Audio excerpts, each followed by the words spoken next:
네, 윤석열 대통령 취임 100일을 맞은 오늘 정말 공교롭게도 이준석 전 대표가 당 비상대책위원회 결의 효력을 정지해달라, 비상대책위원장의 직무를 정지해달라라고 하는 가처분 신청 사건의 신문이 오후 3시에 열렸습니다. 재판부에서는 오늘은 결정하지 않는다라고 이야기를 했다고 하고요. 다만 언제 결정할지를 예고하지도 않았습니다. 보통은 가처분 신문 끝나고 나면 며칠까지 추가로 필요한 자료 다 내세요. 그러면 그 자료 다 받고 하루 이틀 사이에 결정이 난다는 건데 자료를 더 내세요. 이런 말도 또 안 했다고. 금주 중에 결정이 날지 다음 주로 넘어갈지 모르겠는데요.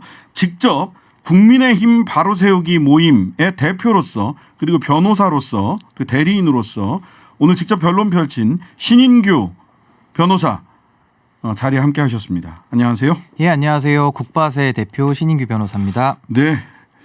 자, 오늘 뭐 시간이 그렇게 길진 않기 때문에 짧게 여쭙겠습니다. 핵심 쟁점이 뭐였습니까? 법리상의 쟁점. 뭐 너무 많은 것이 있었습니다만 핵심은 이제 정당 민주주의라는 것이 헌법상에 보장된 가치인데요. 거기에는 이제 당원 민주주의라는 게 있고요. 두 번째는 이제 절차 민주주의가 있습니다. 당원 절차. 예, 근데 절차에 대한 하자는 뭐 좀 지엽적일 수도 있고요. 뭐 서로 주장이 다른데요.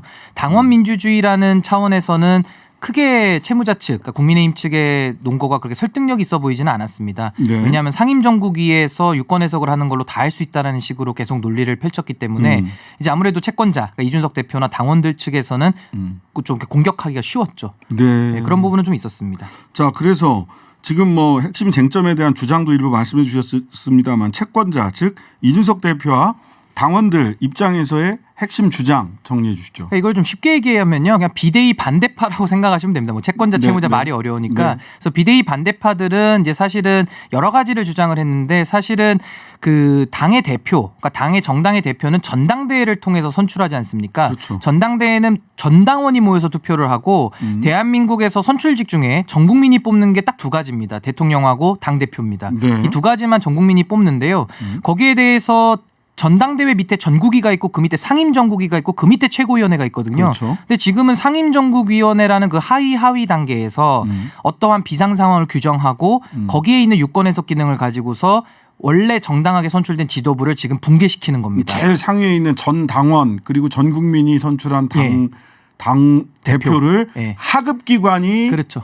쫓아낸 거다. 그래서 이것을 명문 규정 없이 만약 해임 권한이 당원에 명시돼 있으면은 받아들일 수 있는데요. 소환 투표라든지 있습니다. 당원 소환제가 6조 2에 있어요. 그거 왜 안 한 거예요, 도대체? 저도 그게 의문입니다. 저도 이준석 대표에 대해서 불만 있는 분들이 많으시기 때문에 당원 소환제를 통해서 했다 그러면은 이거 문제 제기를 못 합니다. 그렇죠. 그거는 절차와 규정이 다 있는 거니까. 예. 근데 그게 없이 지금 하다 보니까 문제가 생겨서 법원까지 가는 것이고요. 저는 쉽게 비유로 들자면은 회사에서 사장님이 과장님을 자를 수는 있죠. 근데 과장님이 사장님을 자르면 그 과장님은 어떻게 될까요? 그 다음 날 뭐 잘라지지도 않겠지만은 아마 자기 책상이 없어질 겁니다. 네. 비대위원장 책상 없어질 거다라는 얘기를 뭐 그런 얘기는 아니지만 비유하자면 그렇습니다. 예. 자, 채무자 입장에서는 절차하자. 언론에서는 그 얘기가 많이 나왔어요. 또 채무자랜다. 변호사인 척 하느라고. 비대위 찬성파. 비대위 찬성파 쪽에서는 ARS 저쪽에서 말하자면 비대위 반대파에서 ARS로 전국위원회에서 투표한 거 절차하자라고 얘기를 하지만 이준석 당대표 때나 이전에도 ARS 투표한 적이 있다. 절차하자 아니다. 그다음에 두 번째 전국위원회에서 상임 전국위원회에서 다 그 비상 상황이라는 것도 얘기했고 선포했고 비대위 가자는 것도 다 얘기했으니까 절차하자가 없거나 또는 사후에 치유됐다. 이렇게 주장하는 것으로 언론에는 나왔는데 그런 주장을 유지했나요? 저는 이거 상당히 지엽적인 주장이라 이게 뭐 이렇게 강조될 사안은 아닌데요. 재판부에서 하나 듣고 하나의 논거로만 쓸 부분이지만 제가 설명 좀 드리면 ARS로 투표를 한다라는 것은 상당히 그 회의의 성격을 무력화시키는 게요. 이게 지금 상임정국이라는 것은 위임 의결기관이거든요. 그러니까 그렇죠. 대의기관입니다. 대의기관에서는 이런 식으로 위임에 대한 절차 없이 그냥 전화 돌려가지고 투표했다라고 할 수가 없는 게 첫 번째가 있고요. 또 하나는 재적 산정이 안 됩니다. 우리가 재적을 산정하고 의사 정족수, 의결 정족수를 해야 되는데 전화를 누가 받을지를 어떻게 예측을 합니까? 개의 요건을 못 맞추네. 그렇죠. 그러니까 ARS로만 진행했다라는 심각하다. 것은 굉장히 심각하고 또 하나는 뭐냐면요. 유튜브 생중계를 해서 의견 교환이 있었다고 이렇게 주장을 해요. 유튜브 네. 채팅할 수 있지 않습니까? 네네. 우리 신장기업도 지금 유튜브 채팅 올라오고 있지 않습니까? 네. 여기는 민주당 지지자, 정의당 지지자, 뭐 녹색당 뭐 당들이 많아요. 네. 근데 그런 분들이 다 들어와서 채팅을 했다 그래서 그 회의가 정당해지지는 않죠. 그리고 또 하나는 반대 토론을 생략했거든요. 그러니까 반대 토론을 생략했는데 그 이유 자체도 신청자가 없으니까 그냥 넘어간다 이렇게 해버렸어요. 근데 신청자를 어떻게 받았죠? 그거 아무것도 소명이 안 됩니다. 그래서 성명까지도 했는데 답을 못했습니다.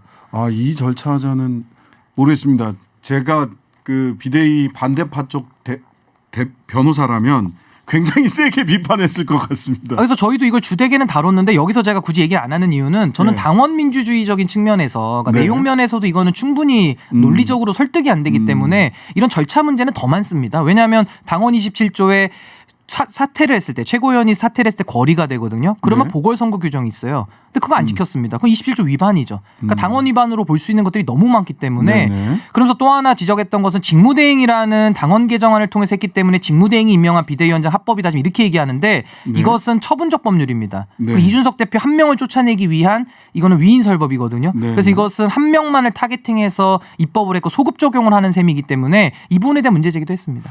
그럼 법리상 한 명만을 위한 법은 정말 특수한 전두환 처벌하기 위한 법 이런 5.18 특별법이 있었죠. 5.18 특별법 이 정도 아니고는 법은 보편성을 가져야 되기 때문에 단 한 사람을 상대로 한 법이나 규정은 만들 수가 없거든요. 근데 이거를 이제 채무자 측, 그러니까 비대위 찬성 측에서 이거를 해명을 해야 되는데 제가 봤을 때는 그렇게 썩 논리적인 해명은 없었고요. 네. 되게 얼버무리면서 결국 상임정국위가 유권 해석을 했기 때문에 다 할 수 있다 이런 논리인데 제가 재판정에서 물어봤어요.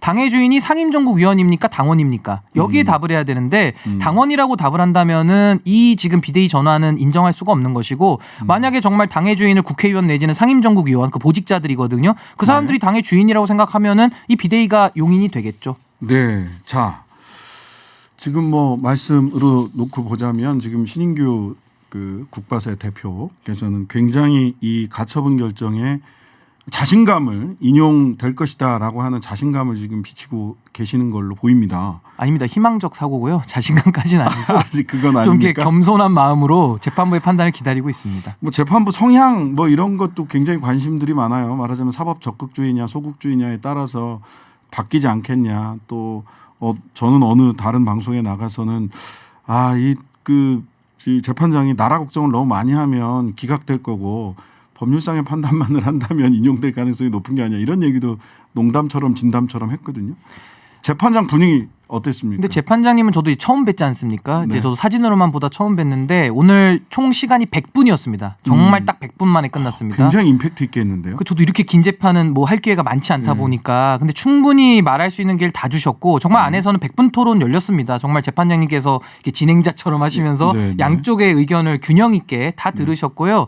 이분은 원칙주의자고 헌법주의자로 알려져 있습니다. 서울중앙지법의 헌법연구회 거의 네. 회장 출신이시고 헌법의 조예가 깊기 때문에 저는 거기에 대해서는 좀 기대를 갖는 면도 있습니다. 왜냐하면 지금 이 사안은 민사법원에서 하고 있지만 헌법에 대한 문제를 다루고 있기 때문에 거기에 대한 철학적 배경이 저는 큰 부분을 차지할 것이다. 저는 이렇게 봅니다. 자, 재판장이 그 변호사들이 굉장히 신경 쓰는 게 뭐냐면 재판장이 성명을 구하는 거. 즉 재판장이 궁금해서 비대위 측과 비대위 반대 측에 각각 물었던 질문이 있을 것 같습니다. 뭘 가장 궁금해? 제가 이렇게 하던가요? 설명할게요. 저희 찬성파, 그러니까 찬성파 아니라 반대파, 비대위 반대파에서는 오히려 비대위 찬성파 쪽에 성명을 막 저희가 구했습니다. 네. 이거 좀 알아봐 주세요, 알아봐 주세요를 네. 했고 재판장께서도 비대위 찬성파 측에는 질문을 상당히 많이 했습니다. 근데 이제 저희 비대위 반대파 측 이준석 대표나 당원들 쪽에다가는 별로 질문을 안 하셨어요. 비대위 찬성파 쪽이 했던 핵심 질문은 뭡니까? 재판장이 했던 핵심 질문. 그러니까 뭐 여러 가지, 그러니까 뭐 어떤 제가 지금 딱 떠오르는 것들이 지금 네. 방금 갔다 왔기 때문에 지금 짚어내기는 어렵지만은 상당히 그 대화의 구도를 봤을 때 사실 원고 입장이 사실 공격하는 입장 아니겠어요? 문제 그렇죠. 제기하는 거니까 예. 아무래도 저희는 좀 공격적으로 이렇게 할 수밖에 없었고 이제 채무자 측 그 예. 비대위 찬성파 측에서는 좀 방어를 할 수밖에 없었기 때문에 그런 면에서도 또 질문을 많이 받을 수밖에 없지 않았냐 이렇게 봅니다. 자, 한 1분 정도 남았는데요. 자, 인용 되면 어떻게 하고 기각되면 어떻게 하실 생각입니까? 저는 인용 기각 별로 중요하지 않습니다. 왜냐하면 이건 역사 앞에 남기는 의미가 있기 때문에 저는 네. 정당 역사에서 다시는 이런 일이 반복돼서는 안 된다고 봅니다. 네. 물론 마음으로 희망적 사고로는 인용되기를 너무나도 간절히 바라지만 네. 뭐 기각이 설사 되더라도 뭐 당원 민주주의 회복하고자 하는 그런 헌법가치 수호의 운동은 뭐 중단될 수가 없고요. 계속 진행할 생각입니다. 네. 인용이 되면 비대위 결의 무효가 되니까 비대위는 해산되는 거죠. 이제 운영할 수가 없죠. 예. 예, 근거가 사라지는 거죠. 그럼 다시 최고위원회가 부활하나요? 아니, 원내대표를 다시 뽑아서 직무대행으로 관리를 하면 되고 최고위원을 뽑으면 됩니다. 전국에서 뽑습니다. 자, 알겠습니다. 오늘 말씀 감사합니다. 지금까지 신인규 국민의힘 바로 세우기 모임 대표였습니다. 감사합니다.